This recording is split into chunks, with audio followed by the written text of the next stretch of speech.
Assalamualaikum warahmatullahi wabarakatuh. Saya Nuri Anissa Solihah dengan NIM 2021-12-020 dari kelas AK62 AK61R. Saya ingin mempresentasikan tugas metodologi penelitian saya dengan dosen pengampu Bapak Dr. Sparta SE AK MECA dengan judul Pengaruh Integrated Linkages, Independensi Auditor, dan Pertimbangan Tingkat Materialitas terhadap Disclosure Ketepatan Opini Audit, Studi Empiris pada Kantor Akuntan Publik atau KAP di Jakarta. Latar belakangnya, Kantor Akuntan Publik atau KAP dan auditor di dalamnya memiliki hubungan yang tidak dapat dipisahkan. Keduanya bertanggung jawab untuk menyediakan layanan audit profesional yang berkualitas tinggi dan memberikan hasil yang terbaik.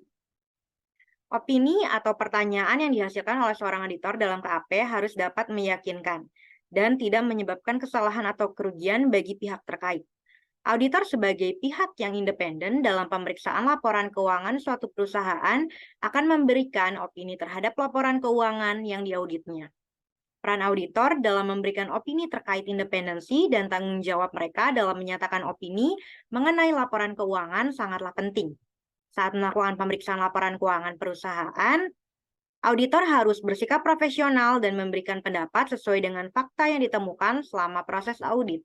Kejujuran, kehandalan, etika, dan komitmen adalah beberapa karakteristik yang dimiliki oleh seorang akuntan dengan auditor profesional.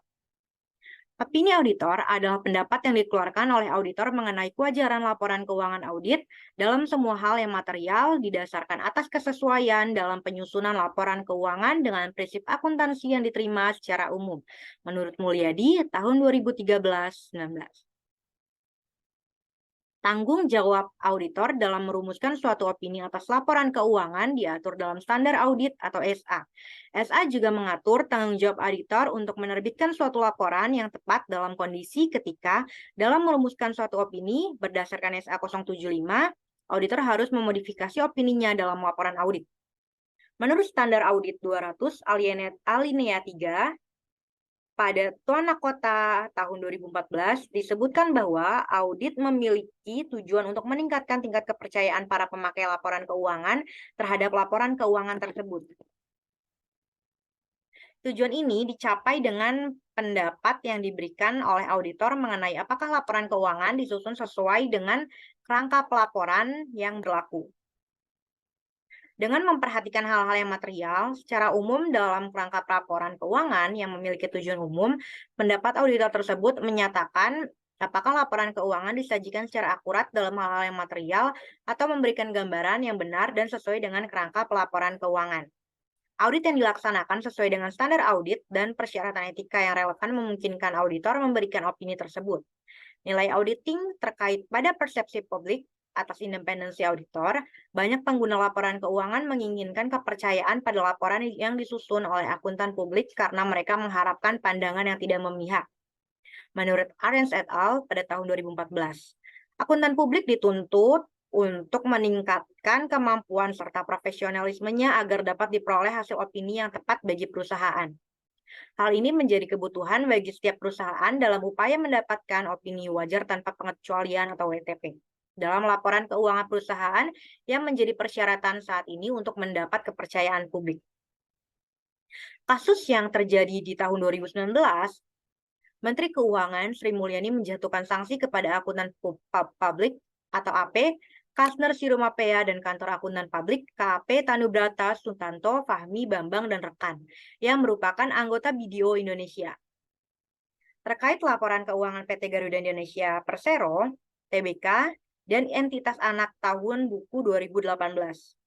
Hasil pemeriksaan ditemukan bahwa AP Kasner Sirumapea belum sepenuhnya mematuhi standar audit atau SA, standar profesional akuntan publik SPAP, yaitu SA 315, pengidentifikasian dan penilaian risiko kesalahan penyajian material melalui pemahaman dan atas entitas dan lingkungannya, SA 500, bukti audit, dan SA 560, peristiwa kemudian.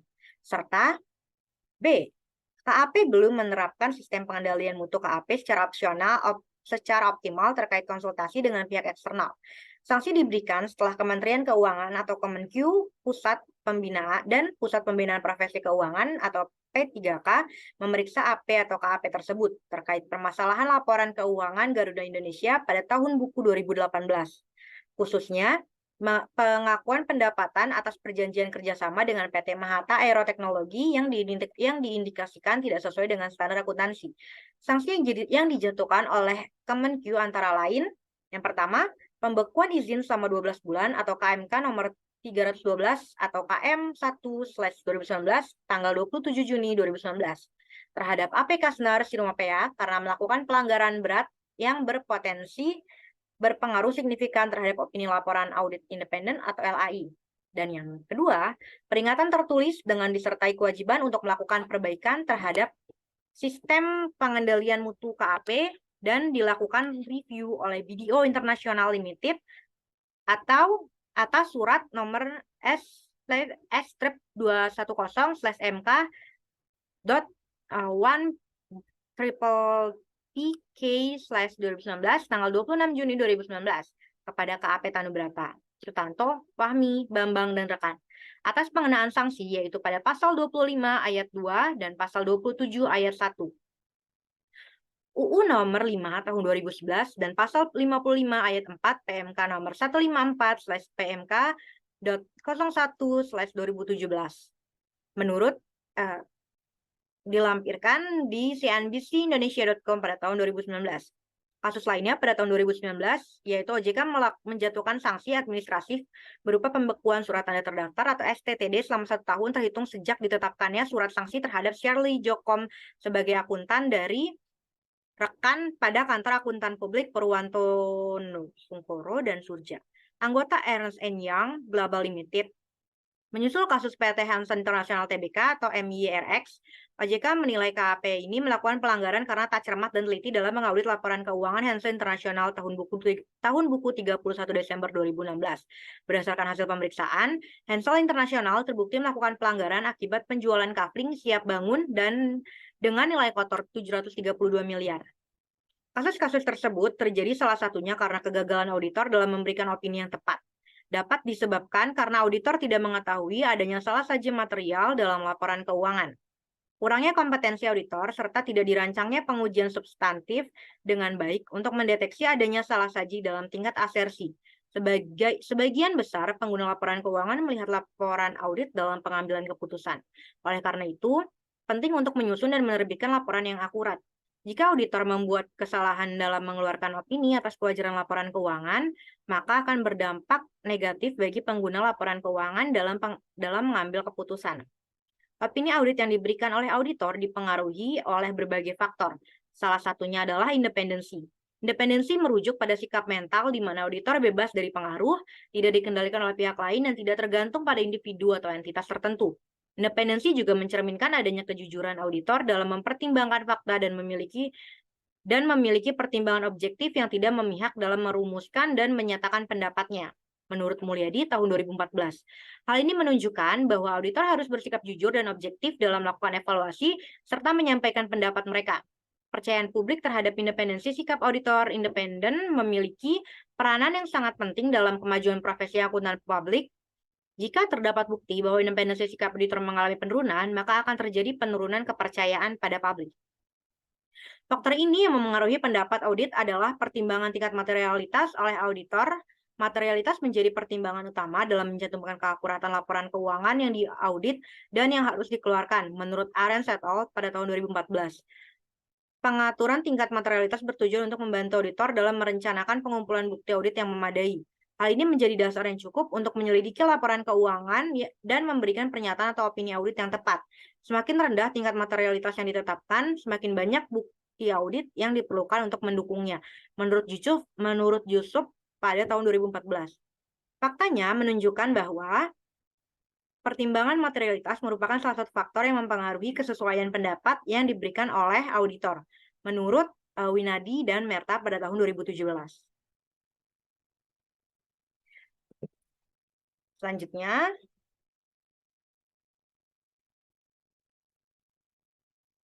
identifikasi masalah. Berdasarkan latar belakang masalah yang telah diuraikan, maka identifikasi masalah yang diidentifikasi dalam penelitian ini sebagai berikut. Yang pertama, pemberian opini audit oleh auditor yang meyakinkan dan tidak menyebabkan kesalahan atau kerugian bagi pihak terkait. Yang kedua, kurang yakinnya publik atas opini audit dalam laporan keuangan atas maraknya kasus-kasus yang terjadi yang melibatkan auditor dan KAP. Yang ketiga, independensi yang harus dijaga oleh auditor agar dapat memberikan pendapat yang dipercaya oleh publik.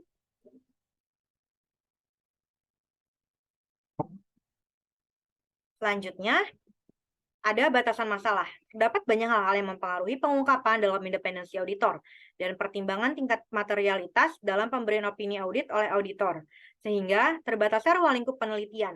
Batasan-batasan tersebut yaitu intensitas pada pengungkapan opini audit di perusahaan KAP. Objek penelitian yang digunakan meliputi survei auditor KAP di Jakarta yang terdaftar pada Otoritas Jasa Keuangan atau OJK, dan menggunakan data primer yang mewawancari auditor-auditor di KAP di Jakarta. Selanjutnya, ada rumusan masalah. Berdasarkan latar belakang masalah yang telah diuraikan, maka masalah yang diidentifikasi dalam penelitian ini sebagai berikut. Bagaimana keterkaitan independensi auditor terhadap ketepatan pemberian opini audit oleh auditor. Yang kedua, bagaimana keterkaitan pertimbangan tingkat materialitas terhadap pemberian opini audit dalam ketepatannya. Bagaimana pengaruh independensi auditor dan pertimbangan ketepatan tingkat materialitas terhadap pemberian opini audit. Selanjutnya ada tujuan penelitian. Berdasarkan masalah yang telah dirumuskan, dapat disimpulkan bahwa tujuan penelitian untuk mengetahui analisis implikasi keterkaitan independensi dan pertimbangan tingkat materialitas terhadap ketepatan pemberian opini audit. Penelitian didasarkan pada hal-hal yang dianggap harus diteliti lebih lanjut sehubungan dengan pengaruh implikasi pada faktor independensi auditor dan pertimbangan tingkat materialitas. Selanjutnya, ada manfaat penelitian. Yang pertama, ada manfaat teoritis. Manfaat teoritis ini melalui penelitian diharapkan dapat menyajikan bukti empiris mengenai pengaruh keterkaitan independensi dan pertimbangan tingkat materialitas terhadap ketepatan pemberian opini audit. Selanjutnya, penelitian ini juga diharapkan dapat memberikan kontribusi konseptual dan menjadi referensi penting terkait ketepatan dalam pemberian opini audit, sehingga dapat menjadi fokus utama dalam pengembangan penelitian di masa depan. Selanjutnya ada manfaat praktis. Yang pertama, bagi perusahaan. Penelitian ini diharapkan dapat dijadikan referensi sebagai masukan bagi KAP di Jakarta dan sekitarnya, serta auditor dalam meningkatkan independensi dan pertimbangan tingkat materialitas untuk pertimbangan sehingga auditor lebih tepat dalam memberikan opini audit dalam ketepatan opini audit. Selanjutnya, bagi akademisi. Penelitian ini diharapkan dapat menambah wawasan yang terkait dengan pemberian opini audit yang tepat, serta dapat memberikan kontribusi kepada profesi auditor dalam menerapkan kemampuan profesional dalam keandalan profesi audit. Selanjutnya, bagi pembaca, penelitian ini diharapkan dapat memiliki manfaat dalam meningkatkan wawasan mengenai ketepatan opini audit dalam independensi auditor dan tingkat materialitas. Selanjutnya, ada sistematika penulisan. Sistematika penulisan menurut tugas akhir ini terbagi sebagai 3 bab. Itu yang bab pertama ada pendahuluan, bab kedua tinjauan pustaka, dan bab ketiga metode penelitian. Selanjutnya ada landasan teori. Bab 2. Grand Theory atau teori keagenan menurut Jensen dan Mackling pada tahun 1976 dan Scott juga tahun 2000 merupakan suatu versi dari teori permainan atau game teori yang melibatkan perjanjian antara dua pihak atau lebih, antara satu pihak berperan sebagai agen atau agent, sementara pihak lainnya disebut sebagai pemilik atau prinsipal. Di dalam lingkup audit, teori keagenan digunakan untuk menganalisis hubungan antara pemilik atau manajemen perusahaan atau prinsipal dengan auditor atau agent. Prinsipal memiliki kepentingan untuk memastikan bahwa audit dilakukan dengan benar dan ketepatan auditor dalam pengungkapan risiko. Sedangkan auditor bukan hanya bertindak atas nama prinsipal, tetapi juga memiliki kepentingan profesional dan komersialnya sendiri. Dalam penelitian mengenai pengungkapan penilaian risiko auditor, teori keagenan dapat membantu dalam memahami dan menganalisis faktor-faktor yang mempengaruhi tingkat kepatuhan KAP di Jakarta terhadap standar dan persyaratan pengungkapan risiko auditor, seperti faktor-faktor intensif ekonomi, faktor-faktor insentif ekonomi, pengawasan, dan mekanisme pengendalian internal dalam KAP yang dapat dipelajari untuk melihat bagaimana cara faktor tersebut mempengaruhi perilaku auditor dalam pengungkapan ketepatan opini audit. 2.2 yaitu ada apply teori. Yang pertama, independensi. Independensi mencerminkan sikap pikiran yang bebas dari pengaruh luar, tidak terikat atau tergantung pada pihak lain. Selain itu, independensi juga menandakan adanya integritas auditor dalam mempertimbangkan fakta-fakta dengan objektivitas tanpa memihak dan merumuskan dan mengungkapkan pendapatnya menurut Mulyadi pada tahun 2014. Setiap profesional yang menyediakan layanan assurance harus mempertahankan sikap independen terhadap klien yang menerima layanan tersebut. Independensi dalam pemikiran atau independence of mind dan independensi dalam penampilan atau independence in appearance sangat penting untuk memungkinkan praktisi menyampaikan pendapat atau menciptakan kesan bahwa pendapat tersebut tidak memihak dan bebas dari konflik. Dan bebas dari konflik kepentingan atau pengaruh pihak lain sesuai dengan kode etik profesi akuntan. Di dalam independensi ini terdapat dimensi independensi. Menurut Mauts dan Syaraf dalam Tuna Kota pada tahun 2011 menyatakan bahwa independensi mencakup 3 dimensi, yaitu yang pertama independensi program audit, yaitu kebebasan untuk menentukan teknik dan prosedur audit yang digunakan serta sejauh mana teknik dan prosedur audit tersebut diterapkan. Yang kedua, independensi investigatif. Auditor memiliki kebebasan dalam memilih area, aktivitas, hubungan personal, dan kebijakan manajerial yang akan diaudit. Yang berarti tidak boleh ada informasi yang sah yang disembunyikan dari auditor. Yang ketiga, independensi pelaporan. Auditor memiliki kebebasan dalam menyampaikan fakta yang terungkap melalui pemeriksaan atau memberikan rekomendasi atau pendapat sebagai hasil dari pemeriksaan tersebut.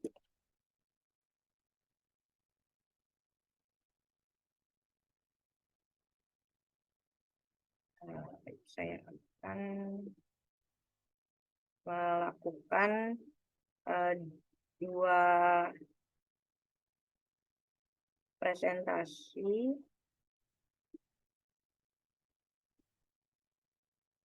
Jadi selanjutnya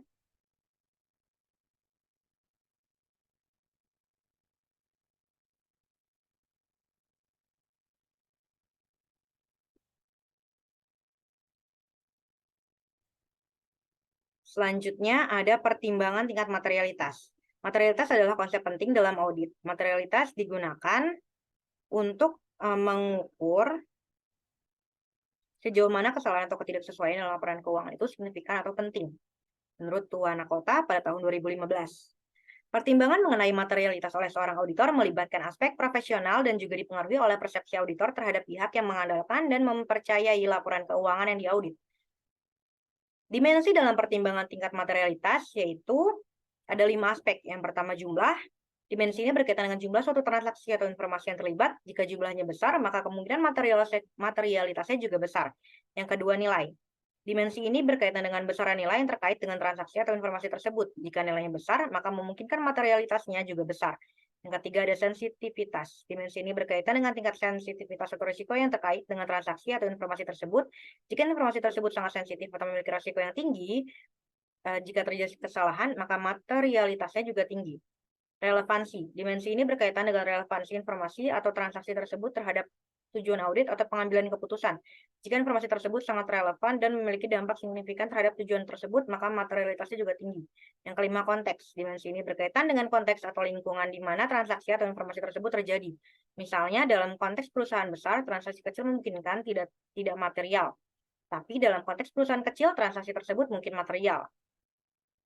Selanjutnya, ada ketepatan pemberian opini audit. Opini audit merupakan pendapat yang diberikan oleh seorang akuntan terhadap laporan keuangan tahunan suatu perusahaan setelah melakukan proses audit. Auditor yang bertindak secara independen dalam pemeriksaan laporan keuangan memberikan opini mengenai laporan keuangan yang telah diaudit tersebut. Standar profesional akuntan publik atau SPAP mengharuskan agar sebuah laporan keuangan dibuat setiap kali sebuah kantor akuntan publik terlibat dalam pemeriksaan laporan keuangan. Jenis opini audit. Yang pertama, pendapat wajar tanpa pengecualian atau unqualified opinion.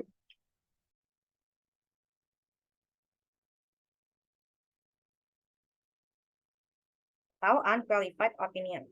Pendapat wajar tanpa pengecualian menyatakan bahwa laporan keuangan dari suatu entitas secara menyeluruh dan dalam semua aspek yang penting, menggambarkan dengan tepat posisi keuangan, kinerja keuangan, dan haruskah sesuai dengan prinsip-prinsip akuntansi yang umum diterima di Indonesia, menurut IAI dan Standar Profesional Akuntan Publik tahun 2001. Pendapat wajar tanpa pengecualian dengan bahasa penjelasan atau unqualified opinion with explanatory language.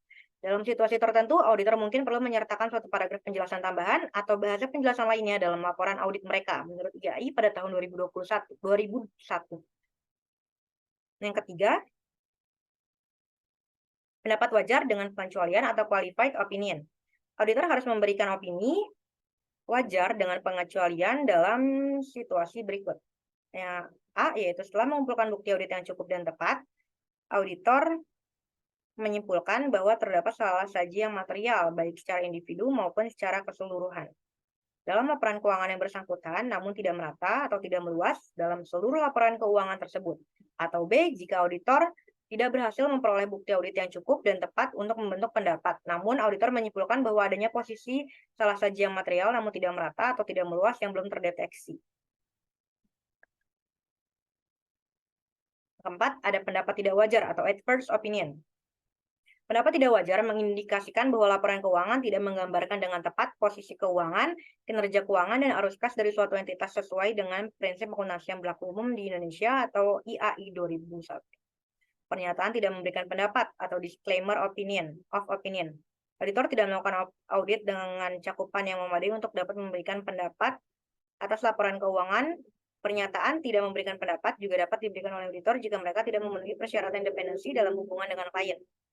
2.3, yaitu penelitian terdahulu. Berikut ini adalah penelitian yang terkait dengan faktor-faktor yang mempengaruhi kualitas audit dan hasilnya. Di sini terdapat 15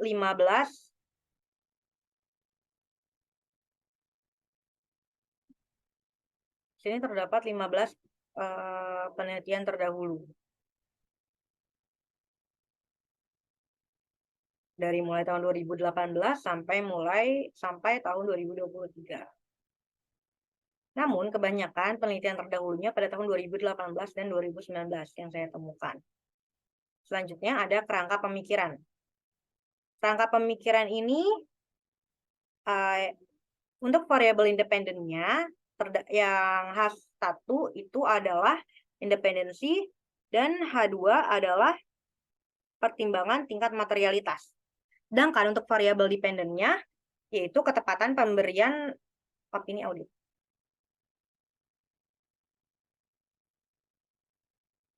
Kelima, hipotesis.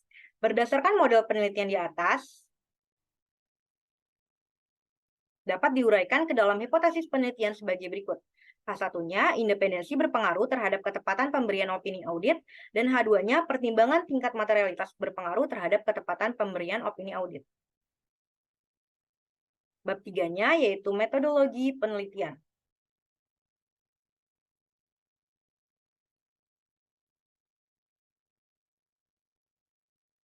Yang pertama yaitu yang pertama itu ada objek penelitian. Subjek penelitian adalah satu anggota dari sampel, sebagaimana elemen adalah satu anggota dari populasi. Sedangkan objek penelitian adalah tempat melekatnya karakteristik hal yang teliti. Menurut Sekaran dan Buji pada tahun 2013.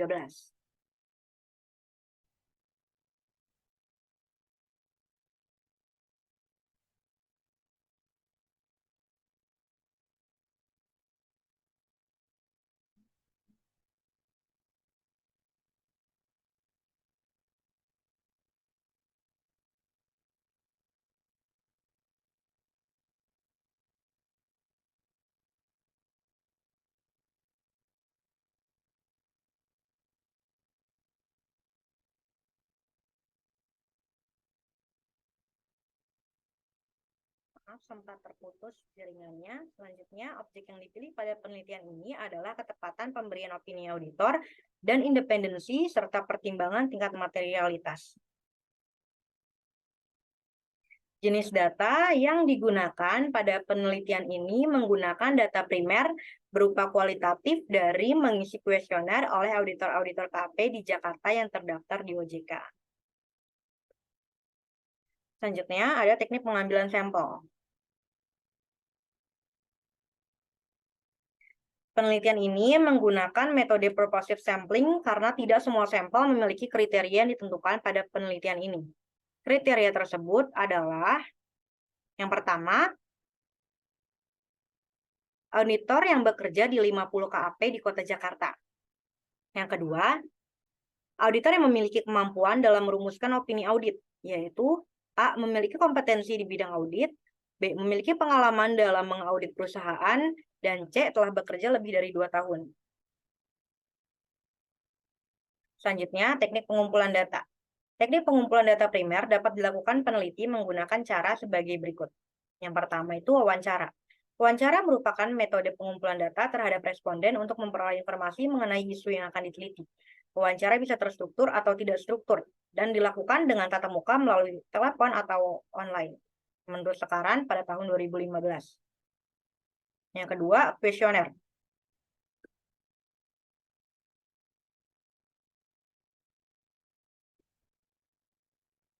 Kuesioner merupakan daftar pertanyaan tertulis yang telah dirumuskan sebelumnya untuk dijawab responden. Kuesioner dapat diberikan secara pribadi, disuratkan kepada responden, atau disebarkan secara elektronik, menurut Sekaran pada tahun 2015. Yang ketiga, observasi. Observasi dilakukan dengan mengamati secara langsung lingkungan sekitar. Misalnya, orang dapat diamati dalam lingkungan kerja mereka sehari-hari atau dalam situasi lab dan aktivitas serta perilaku atau item minat lainnya yang bisa dicatat atau direkam. Menurut Sekaran pada tahun 2015. Penelitian ini menggunakan survei berupa komunikasi tertulis, yaitu penyebaran kuesioner. 3.5 yaitu operasional variabel. Variabel adalah apapun yang dapat membedakan atau membawa variasi pada nilai. Variabel penelitian adalah variabel yang menunjukkan segala sesuatu yang ditetapkan oleh peneliti untuk dipelajari menurut Uma Sekaran pada tahun 2015. Ada beberapa jenis variabel menurut Uma Sekaran, antara lain, yang pertama, variabel terkait atau dependent variable. Variabel terkait merupakan variabel yang menjadi perhatian utama peneliti. Variabel terkait dipengaruhi oleh variabel bebas. Melalui analisis terhadap variabel terkait, sangat memungkinkan untuk menemukan jawaban atau solusi dari masalah yang ada. Dalam penelitian ini, yang menjadi variabel dependent adalah ketepatan pemberian opini audit, atau variabelnya Y. Opini audit adalah alat formal yang digunakan auditor dalam mengkomunikasikan kesimpulan tentang laporan keuangan yang diaudit kepada pihak yang berkepentingan, menurut Sunarto pada tahun 2003. Pengukuran variabel menggunakan skala Likert yang dimulai dari angka 1 sampai 5 yang menunjukkan persetujuan dari sangat tidak setuju sampai sangat setuju. Angka 1 menunjukkan jawaban responden dinilai sangat tidak setuju. Angka 2 menunjukkan jawaban responden dinilai tidak setuju. Angka 3 menunjukkan jawaban responden dinilai netral. Angka 4 menunjukkan jawaban responden dinilai setuju, dan angka 5 menunjukkan jawaban responden dinilai sangat setuju. Yang kedua, ada variabel bebas independen. Variabel bebas atau independent variable. Variabel bebas adalah variabel yang berpengaruh, variabel yang mempengaruhi variabel terkait, baik secara positif atau negatif. Jika terdapat variabel bebas, variabel terkait juga hadir. Dan dengan setiap unit kenaikan dalam variabel bebas, terdapat pula kenaikan atau penurunan dalam variabel terkait. Dengan kata lain, varians variabel terkait ditentukan oleh variabel bebas. Dalam penelitian ini, yang menjadi variabel independen adalah independensi atau X1 dan pertimbangan tingkat materialitas atau X2. Berikut adalah penjelasan masing-masing variabel. Yang A adalah independensi atau X1. Independensi berarti sikap mental bebas dari pengaruh, tidak dikendalikan oleh pihak lain, tidak tergantung pada orang lain. Independensi juga berarti adanya kejujuran dalam diri auditor dalam mempertimbangkan fakta dan adanya pertimbangan yang objektif tidak memihak dalam diri auditor dalam 44 merumuskan dan menyatakan pendapatnya. Dalam merumuskan dan menyatakan pendapatnya. Menurut Mulyadi pada tahun 2014. Pengukuran variabel menggunakan skala Likert yang dimulai dari angka 1 sampai 5 yang menunjukkan persetujuan dari sangat tidak setuju sampai sangat setuju. Angka 1 menunjukkan jawaban responden dinilai sangat tidak setuju. Angka 2 menunjukkan jawaban responden dinilai tidak setuju. Angka 3 menunjukkan jawaban responden dinilai netral. Angka 4 menunjukkan jawaban responden dinilai setuju. Dan angka 5 menunjukkan jawaban responden dinilai sangat setuju.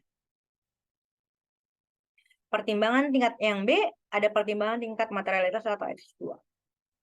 Pertimbangan auditor mengenai materialitas merupakan pertimbangan profesional dan dipengaruhi oleh persepsi auditor atas kebutuhan orang yang memiliki pengetahuan memadai dan akan meletakkan kepercayaan terhadap laporan keuangan. Menurut Agus pada tahun 2012. Pengukuran variabel menggunakan skala Likert yang juga sama dimulai dari angka 5, dimulai dari angka 1 sampai 5. Dia menunjukkan persetujuan dari sangat tidak setuju hingga sangat setuju. Jenis pengukuran variabel yang digunakan dalam penelitian ini adalah skala ordinal. Skala ordinal atau ordinal scale tidak hanya mengkategorikan variabel-variabel untuk menunjukkan perbedaan di antara berbagai kategori, tapi juga mengurutkan ke dalam berbagai cara. Banyaknya variabel dengan berbagai kategori digunakan berdasarkan beberapa pilihan yang kemudian diurutkan. Sekarang pada tahun 2015.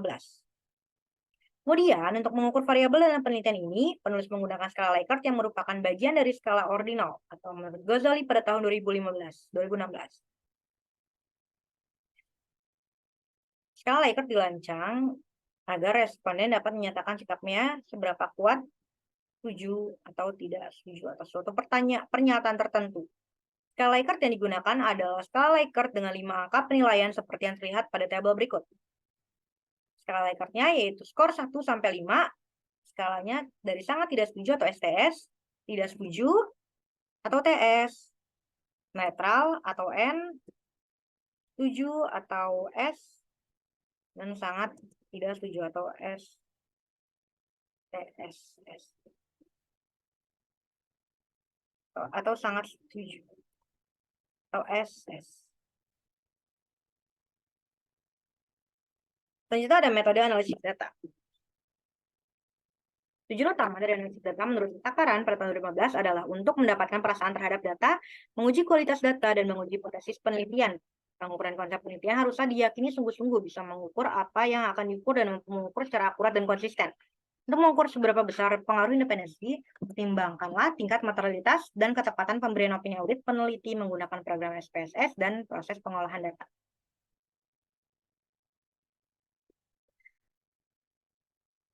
Data yang telah dikumpulkan kemudian dianalisis secara statistik, instrumen yang telah dibangun untuk mengukur konsep haruslah diyakini mampu mengukur secara akurat dan konsisten. Untuk menguji kedua hal tersebut, diperlukan analisis deskriptif, uji method of successive internal, uji validitas, dan reliabilitas. Selanjutnya ada analisis deskriptif. Analisis deskriptif bertujuan untuk memberikan gambaran atau deskripsi suatu data yang dilihat dari nilai rata-rata atau mean. Standar deviasi, varian maksimum, minimum, sum, range, kurtosis, dan skewness atau kemencengan distribusi. Menurut Ghazali pada tahun 2016. Nilai dari responden terhadap setiap pertanyaan yang diajukan dalam kuesioner dapat diketahui dengan cara melakukan pendekatan distribusi dan frekuensi penilaian dari responden terhadap setiap variabel yang diteliti dan dapat dilihat dari persentase hasil secara aktuar dan ideal yang diperoleh.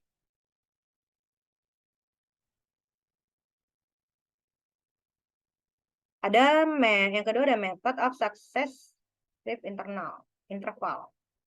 Penelitian ini menggunakan analisis regresi yang mengharuskan data memiliki skala pengukuran minimal interval, sehingga data ordinal hasil jawaban responden harus dikonversi menjadi data interval melalui method of successive internal menurut Kuncoro dan Ridwan pada tahun 2008 dengan langkah-langkah sebagai berikut.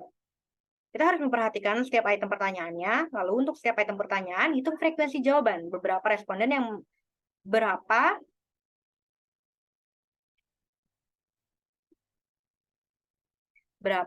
responden yang menjawab 1, 2, 3, 4, atau 5. Yang C menentukan proporsi dengan cara membagikan frekuensi dengan jumlah responden, dan yang D menentukan proporsi kumulatif. Selanjutnya ada mencari nilai Z untuk setiap proporsi kumulatif yang diperoleh dengan menggunakan tabel nominal. Dan yang terakhir, tentukan nilai skala untuk setiap nilai Z. Rumus untuk nilai skalanya adalah densitas kelas sebelumnya dikurang densitas kelas dibagi peluang kumulatif atau kelas, peluang kumulatif F kelas dikurang peluang kumulatif F kelas sebelumnya.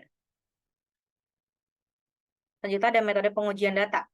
Variabel-variabel yang digunakan pada penelitian ini dapat disebut sebagai variabel latent. Variabel latent merupakan variabel yang tidak dapat diukur secara langsung.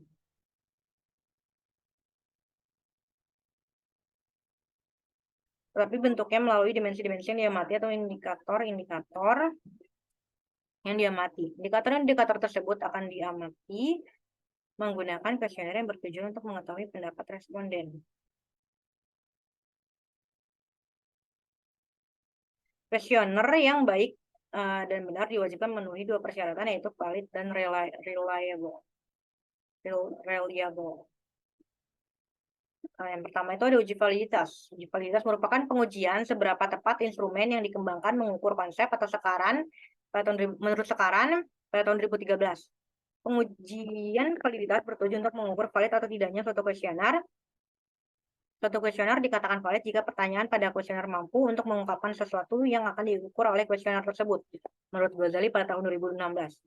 Untuk menguji validitas instrumen penelitian, terlebih dahulu dicari nilai korelasi dengan menggunakan rumus product moment Pearson. Sebagai berikut. Rumusnya ini adalah ini. X, elemen XY dikurang elemen X kali elemen Y, lalu dibagi N. Lalu dibagi lagi dengan elemen X kuadrat dikurang elemen X pangkat 2 dibagi N. Dan juga dikali elemen Y kuadrat dikurang elemen Y kuadrat dibagi N.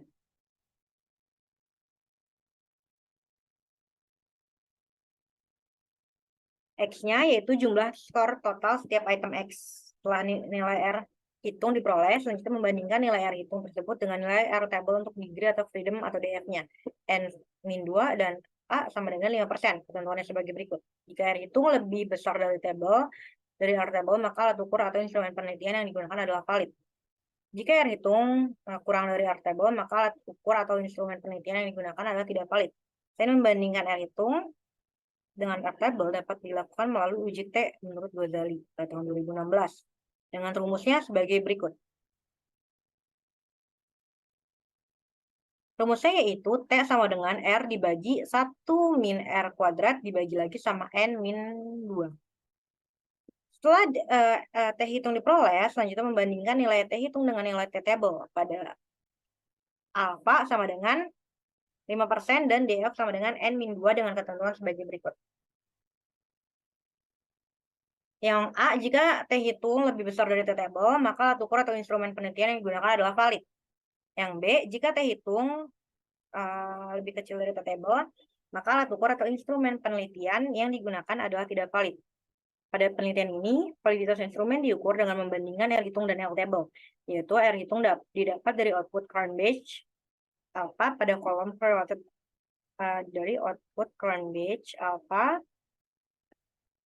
pada kolom correlated item atau total correlation. Namun, jika R terhitung lebih besar dari R table, maka pertanyaan tersebut valid.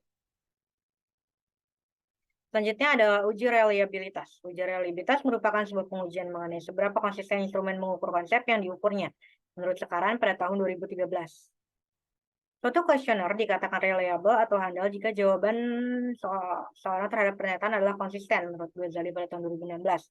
Pada penelitian ini, pengujian reliabilitas melalui Cambridge alpha, yaitu alpha sama dengan konstanta dibagi konstanta min 1 dikali 1 dikurang elemen S1 ESI kuadrat dibagi ST kuadrat. SI kuadrat yaitu varian masing-masing item dan ST kuadrat varian skor total dari responden. Tujuan perhitungan koefisien reliabilitas adalah untuk mengetahui tingkat konsistensi jawaban responden. Semakin besar nilai koefisien, maka semakin tinggi keandalan alat ukur dan tingkat konsistensi jawaban. Nilai koefisien dijelaskan sebagai berikut. Nilai R hitung lebih besar dari R table, maka alat ukur atau instrumen penelitian yang digunakan adalah reliable. Yang B, jika R hitung lebih kurang dari R table, maka alat ukur atau instrumen penelitian yang digunakan adalah tidak reliable. Pada penelitian ini, validitas instrumen diukur dengan membandingkan pada penelitian ini. Validitas instrumen diukur dengan nilai Coin Batch alpha. Suatu variabel dikatakan reliable jika memberikan nilai Coin Batch alpha lebih besar dari 0,70 menurut Barker pada tahun 2002. Pengujian hipotesis. Selanjutnya ada pengujian hipotesis. Suatu hipotesis harus diuji berdasarkan data empiris, yakni berdasarkan apa yang diamati dan apa yang diukur. Kemudian untuk mengambil keputusan mengenai suatu hipotesis dapat diterima atau ditolak. Peneliti harus mempunyai standar atau kriteria. Standar tersebut dalam istilah statistik disebut juga sebagai tingkat signifikansi. Tingkat signifikansi berguna untuk memberi pegangan bagi peneliti dalam mengambil keputusan dan menafsirkannya secara objektif. Pertama ada uji parsial, yaitu uji statistik T atau uji statistik T atau t-test digunakan untuk menguji hipotesis secara parsial, yaitu untuk menunjukkan ada atau tidaknya pengaruh setiap variabel independen secara individu terhadap variabel dependen menurut Ghazali tahun 2016. Langkah-langkah pengujian dengan menggunakan uji T sebagai berikut, yaitu A. Menentukan tingkat signifikansi sebesar alfa sama dengan 5%. Tingkat signifikansi 5% artinya toleransi kesalahan sebesar 5%. Dengan tingkat keyakinan sebesar 95%. Menghitung uji T dengan menggunakan rumus sebagai berikut. T sama dengan R akar N min 2 per akar 1 min R pangkat 2. Keterangannya yaitu R yaitu koefisien korelasi, N itu jumlah sampel, hanya hipotesis parsial, yaitu selanjutnya ada hipotesis parsial. H0 bagi B1 sama dengan 0 independensi tidak berpengaruh positif terhadap ketepatan pemberian opini audit. A-nya banding B1 tidak sama dengan 0, yaitu independensi berpengaruh positif terhadap ketepatan pemberian opini audit. H0 bagi B2 sama dengan 0 pertimbangan tingkat materialitas tidak bertanggung positif terhadap ketepatan pemberian opini audit. HA banding B2 tidak lebih sama dengan 0, yaitu pertimbangan tingkat materialitas berpengaruh positif terhadap ketepatan pemberian opini audit. Kriteria pengambilan keputusan, terhitung lebih besar dari table, maka HO ditolak. Jika terhitung lebih kecil dari table, maka HO diterima. Yang kedua ada uji simultan atau uji statistik F. Uji F bertujuan untuk mengetahui apakah seluruh variabel dependen bersama-sama mempunyai pengaruh yang signifikansi terhadap variabel dependen atau menurut Ghazali tahun 2016. Para penelitian itu, uji F bertujuan untuk mengetahui apakah dependensi dan pertimbangan tingkat materialitas bersama-sama mempunyai pengaruh yang signifikansi terhadap keputusan terhadap ketepatan pemberian opini audit.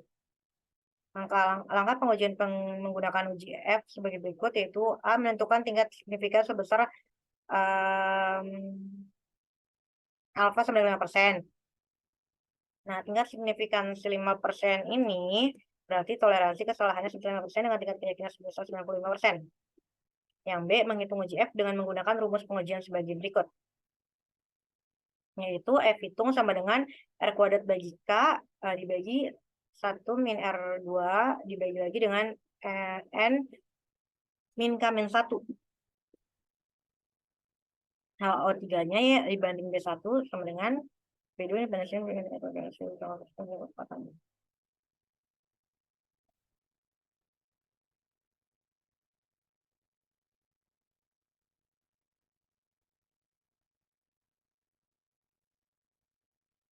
Kriteria pengambilan keputusan, F hitungnya itu F table, maka HO ditolak. Jika F hitungnya lebih kecil dari F table, maka HO diterima. Tingkat signifikan atau signifikan level yang ditetapkan dalam data ini adalah sebesar 5% atau 0,05 karena dinilai cukup untuk menguji hubungan antara variabel-variabel yang diuji atau menunjukkan bahwa korelasi antara kedua variabel cukup nyata. Tingkat signifikansi 0,05 artinya adalah kemungkinan besar dari hasil penarikan kesimpulan mempunyai probabilitas 95% atau toleransi kesalahan sebesar 95%. Berikut adalah daftar pusakanya.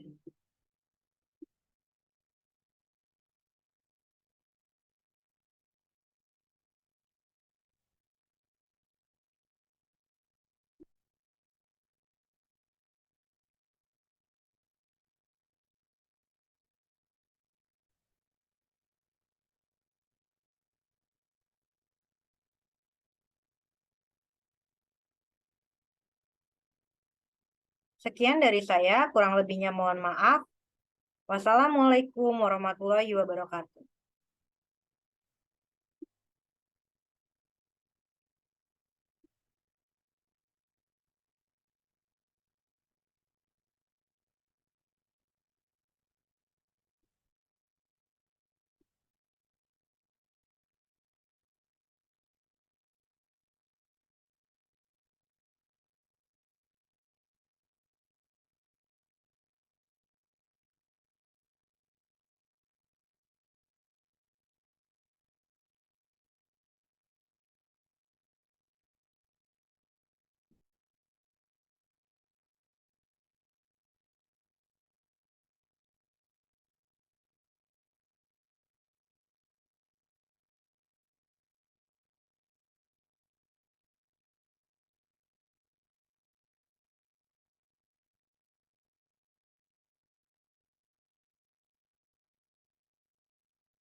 hitung dan L table, yaitu R hitung didapat dari output current batch alpha pada kolom correlated dari output current batch alpha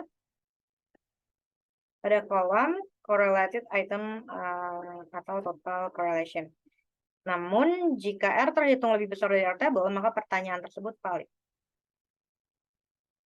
Selanjutnya adalah uji reliabilitas. Uji reliabilitas merupakan sebuah pengujian mengenai seberapa konsisten instrumen mengukur konsep yang diukurnya, menurut Sekaran pada tahun 2013. Suatu kuesioner dikatakan reliable atau handal jika jawaban seorang terhadap pernyataan adalah konsisten, menurut Ghazali pada tahun 2016. Pada penelitian ini, pengujian reliabilitas melalui Cambridge alpha, yaitu alpha sama dengan konstanta dibagi konstanta min 1 dikali 1 dikurang elemen S1 ESI kuadrat dibagi ST kuadrat. SI kuadrat yaitu varian masing-masing item dan ST kuadrat varian skor total dari responden. Tujuan perhitungan koefisien reliabilitas adalah untuk mengetahui tingkat konsistensi jawaban responden. Semakin besar nilai koefisien, maka semakin tinggi keandalan alat ukur dan tingkat konsistensi jawaban. Nilai koefisien dijelaskan sebagai berikut. Nilai R hitung lebih besar dari R table, maka alat ukur atau instrumen penelitian yang digunakan adalah reliable. Yang B, jika R hitung lebih kurang dari R table, maka alat ukur atau instrumen penelitian yang digunakan adalah tidak reliable. Pada penelitian ini, validitas instrumen diukur dengan membandingkan pada penelitian ini. Validitas instrumen diukur dengan nilai Coin Batch alpha. Suatu variabel dikatakan reliable jika memberikan nilai Coin Batch alpha lebih besar dari 0,70 menurut Barker pada tahun 2002. Pengujian hipotesis. Selanjutnya ada pengujian hipotesis. Suatu hipotesis harus diuji berdasarkan data empiris, yakni berdasarkan apa yang diamati dan apa yang diukur. Kemudian untuk mengambil keputusan mengenai suatu hipotesis dapat diterima atau ditolak, peneliti harus mempunyai standar atau kriteria. Standar tersebut dalam istilah statistik disebut juga sebagai tingkat signifikansi.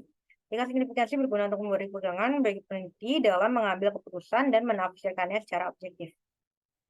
Pertama ada uji parsial, yaitu uji statistik T atau uji statistik T atau t-test digunakan untuk menguji hipotesis secara parsial, yaitu untuk menunjukkan ada atau tidaknya pengaruh setiap variabel independen secara individu terhadap variabel dependen menurut Ghazali tahun 2016. Langkah-langkah pengujian dengan menggunakan uji T sebagai berikut, yaitu A. Menentukan tingkat signifikansi sebesar alfa sama dengan 5%. Tingkat signifikansi 5% artinya toleransi kesalahan sebesar 5%. Dengan tingkat keyakinan sebesar 95%. Menghitung uji T dengan menggunakan rumus sebagai berikut. T sama dengan R akar N min 2 per akar 1 min R pangkat 2. Keterangannya yaitu R yaitu koefisien korelasi, N itu jumlah sampel, hanya hipotesis parsial, yaitu selanjutnya ada hipotesis parsial.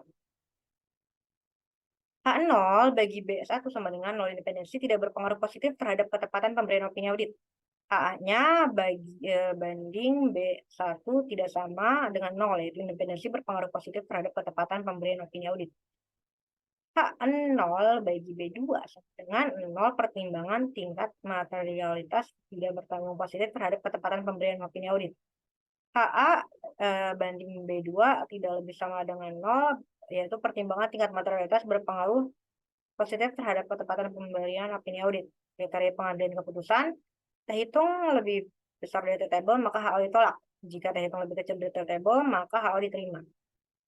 Yang kedua ada uji simultan atau uji statistik F. Uji F bertujuan untuk mengetahui apakah seluruh variabel dependen bersama-sama mempunyai pengaruh yang signifikansi terhadap variabel dependen atau menurut Ghazali tahun 2016. Para penelitian itu, uji F bertujuan untuk mengetahui apakah dependensi dan pertimbangan tingkat materialitas bersama-sama mempunyai pengaruh yang signifikansi terhadap keputusan terhadap ketepatan pemberian opini audit. Langkah pengujian menggunakan uji F sebagai berikut, yaitu A. Menentukan tingkat signifikan sebesar alfa sama dengan 5%. Nah, tingkat signifikansi 5% ini berarti toleransi kesalahannya sebesar 5% dengan tingkat keyakinan sebesar 95%. Yang B. Menghitung uji F dengan menggunakan rumus pengujian sebagai berikut. yaitu F hitung sama dengan R kuadrat bagi K dibagi 1 min R2 dibagi lagi dengan N min K min 1. Nah, O3-nya ya dibanding B1 sama dengan B2 dibanding B1.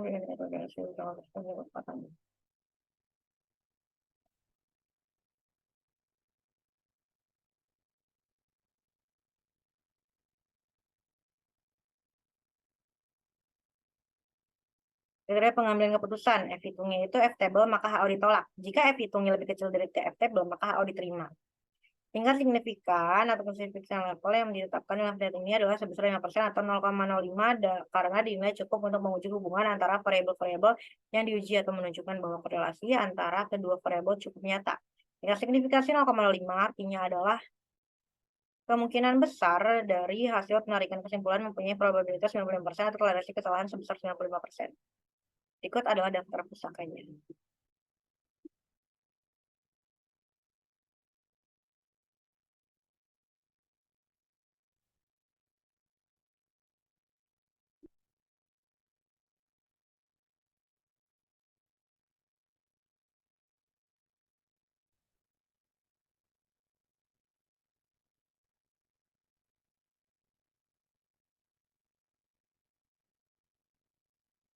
Sekian dari saya, kurang lebihnya mohon maaf. Wassalamualaikum warahmatullahi wabarakatuh.